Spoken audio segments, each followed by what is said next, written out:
This speaker has been recorded at a meeting of Addictive Eaters Anonymous. For more information, visit our website www.aeainfo.org.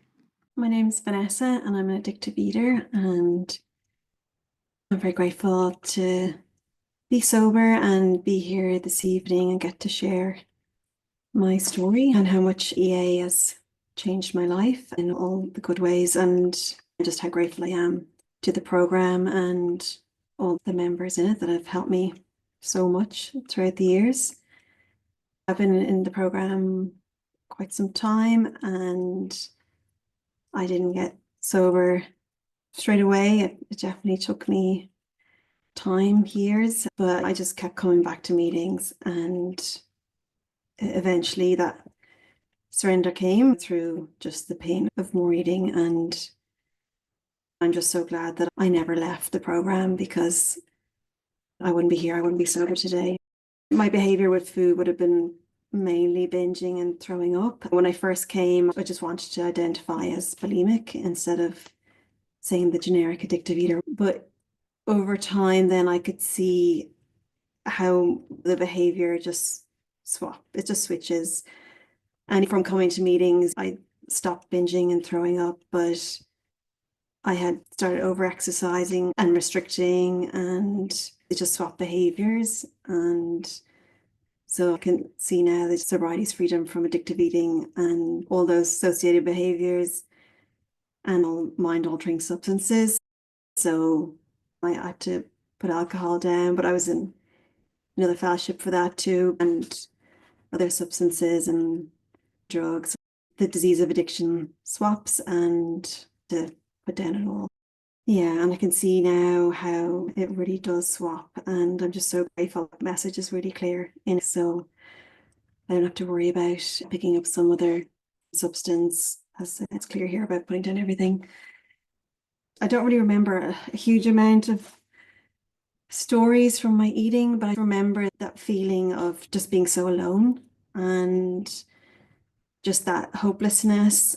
I really tried to stop what I was doing, and I felt no matter what I tried, it just wasn't working. And I remember felt at a time too that I was just going to be that way forever, just on my own, binging large volumes of food and spending hours with my head down a toilet, or eating in all-you-can-eat buffets on my own, or doing runners out of restaurants because I couldn't afford to pay the bill, or walking around supermarkets on my own, eating food off the shelf.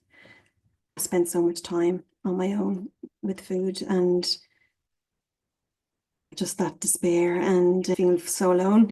I wasn't talking to anyone and didn't tell anyone how much I was struggling. And I really felt I lived two lives. This life that I pretended to my family and friends that everything was okay. I was in college and I just gotten my first job before I came to meetings, and I was trying to pretend everything was fine. And then I had this other life in active addiction and trying to hide that from everyone. Just two lives, and I always felt I was hiding something. So to eventually get to meetings and then hear people share what they were doing with food or what they were no longer doing, it gave me so much hope. And also, I couldn't believe what people were saying as well. I just wasn't admitting what I was doing.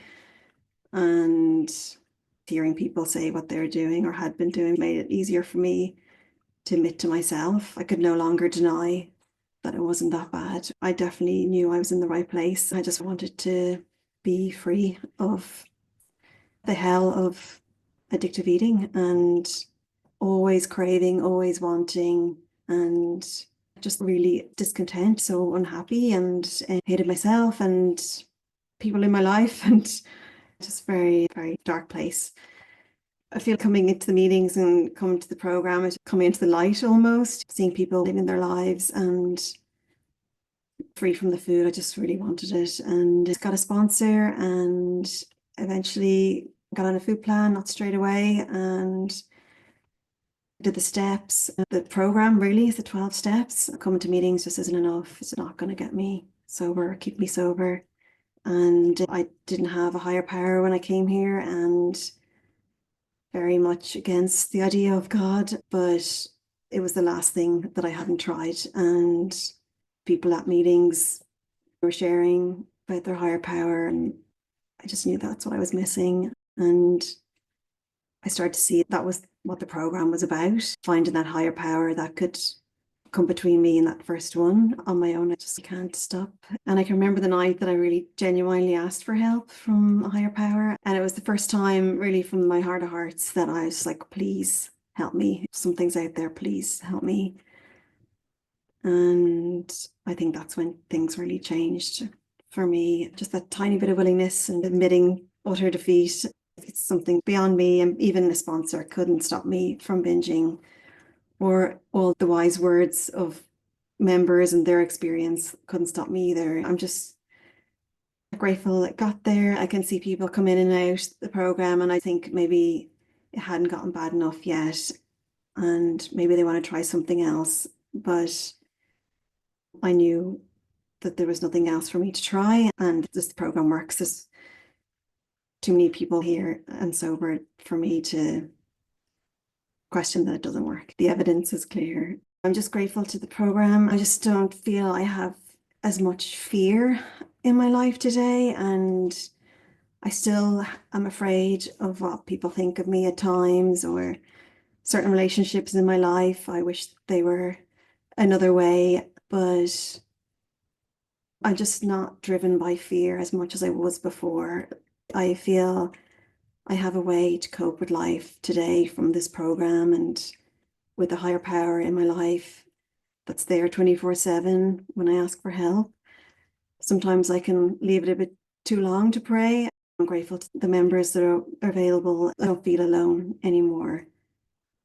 And I have a really great life today. My life has changed so much. I definitely wouldn't have planned the way my life is today, and that's a good thing. So many good things in sobriety, and I'm really grateful that I don't have to obsess about food anymore, or hide in toilets, or think about where can I get the next one. I'm just really grateful, and I'm grateful to be here. So thank you.